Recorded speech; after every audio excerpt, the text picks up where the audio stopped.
ได้บ่นี่หั่นน่ะโอ้ยนั่นขอน้ำเขาเพราะว่ามื้อนี้รถกับเพอันนั้นมื้อหน้าซามื้อใดเจ้าสิใช้หนี้ขอแท้ๆหั่นมีแต่พัดกับพัดมันยืมได้ซ้ำขอได้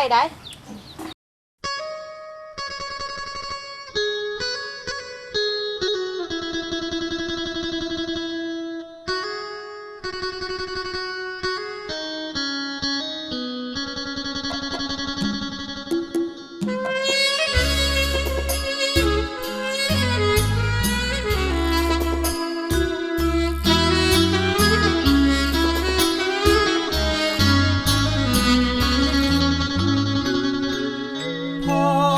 จนกินคนบากหน้ามายืนบ่ได้แกล้งลืมมีสิ่งของท่านผู้มีบ่เคยหลบหน้าหลบตาดอกนาเจ้านี้แต่ว่าในตอนนี้บ่มีอีหลีเด้อท่าขาดเคินเงินทองเข้าของเครื่องสายลูกน้อยก็มาป่วยไข้จนใจเหลือเกินทางบ้านอีกซ้ำยังถึงเจ้านายสั่งให้พักงานได้โปรดสงสารผ่อนผันให้อีกจะดี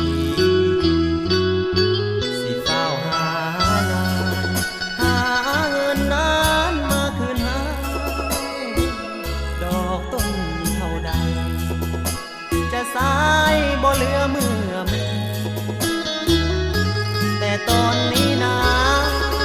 เมตตาธนาเจ้านี้จะฆ่าจะตีข้าวนี้ก็ตายแล้วเจ้าเมื่อยกายเท่าใดยังพอทนไหว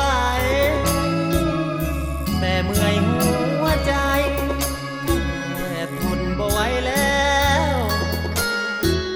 มืดทั้งแปดดาวบ่มีงานให้คนอย่างถึงข่าวนั่งเศร้าขอวอนเจ้านี้สงสาร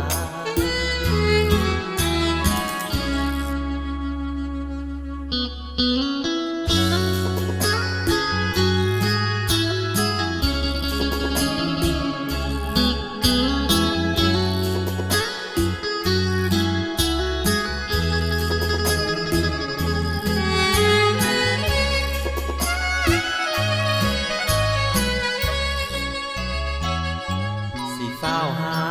งานหาเงินนั้นมาคืนให้ดอกต้นเท่าใดจะสายบ่เหลือเมื่อมีแต่ตอนนี้นะเมตตาธนาเจ้านี้จะฆ่าจะตีข้าวนี้ก็ตายแล้วเจ้า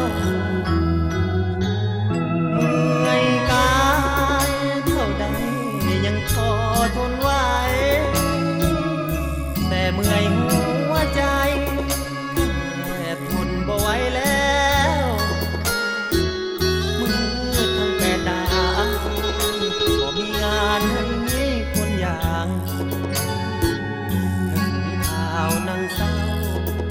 ขอ